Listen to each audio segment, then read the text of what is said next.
Assalamualaikum warahmatullahi wabarakatuh.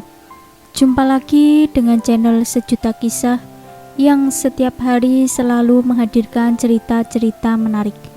Kali ini kami akan berbagi cerita yang berjudul Dihina tak bisa kaya hanya jualan balon. Pria ini bungkam nyinyiran dengan bukti. Sahabat Sejuta Kisah, sudah menjadi hal yang lumrah.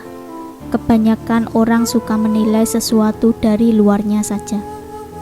Misalnya ada segelintir orang yang menilai kehidupan atau status seseorang berdasarkan penampilan dan karya individu tersebut.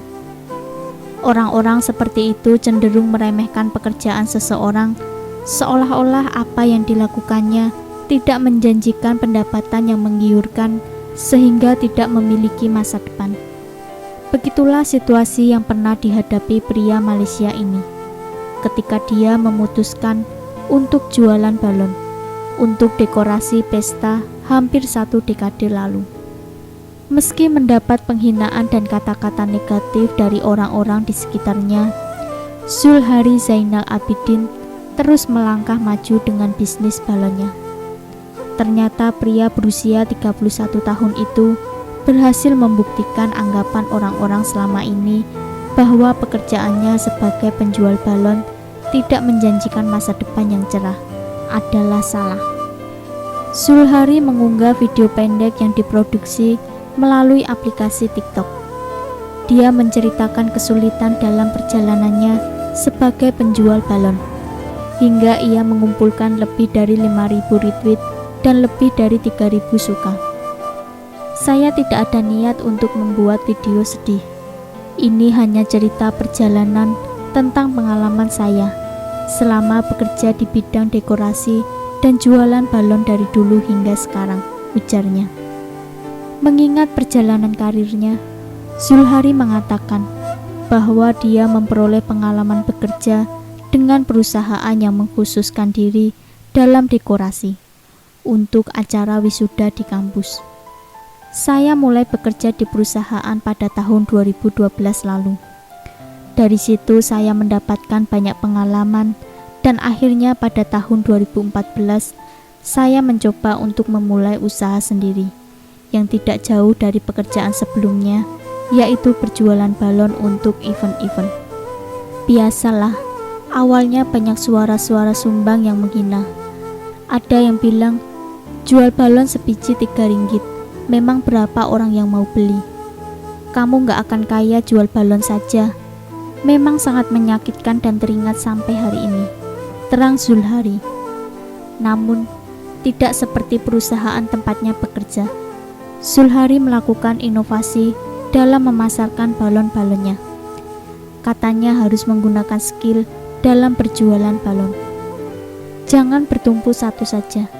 Contohnya dekorasi untuk peluncuran produk, pesta hari lahir, kejutan, dan acara-acara lain. Saya perkenalkan Balonis 25 ini mula-mula di kawan-kawan, keluarga, dan iklankan di Facebook. Alhamdulillah dalam masa 2 tahun, Balonis 25 mampu berdiri dan rasa bangga dengan apa yang saya alami, kata ayah 2 anak ini. Selama berkecimpung dalam bisnis ini, Zulhari mengaku mendapat banyak pengalaman manis. Salah satunya pesanan dari para artis untuk acara-acara mereka. Saya sering mendapat pesanan dari artis-artis terkenal untuk acara-acara mereka, hingga ada yang jadi klien tetap. Selain itu, pernah juga diwawancara oleh satu stasiun televisi, katanya yang beroperasi di Gombak, Selangor. Namun, langit tidak selalu cerah. Ketika pemerintah menerapkan pembatasan sosial yang disebut Perintah Kawalan Pergerakan, bisnis Zulhari ikut terkena dampaknya. Bisnis memang benar-benar jatuh selama PKP. Bayangkan, saat itu ada 10 event tapi semua klien harus batal. 5 hari saya termenung, tapi perlahan membuat perencanaan selanjutnya. Sejak PKPB Juni lalu baru bangkit lagi, katanya. 8 tahun berkecimpung dalam bisnis dekorasi balon, Zulhari sudah bosan dengan suara-suara negatif yang masih ada hingga saat ini, terutama dari orang-orang di sekitarnya. Menganggapnya sebagai tantangan, pria ini juga berpesan kepada mereka yang berada dalam situasi yang sama agar tidak mudah putus asa jika menghadapi situasi seperti itu. Jangan lupa nantikan kisah terbaru dari kami. Sampai jumpa. Wassalamualaikum warahmatullahi wabarakatuh.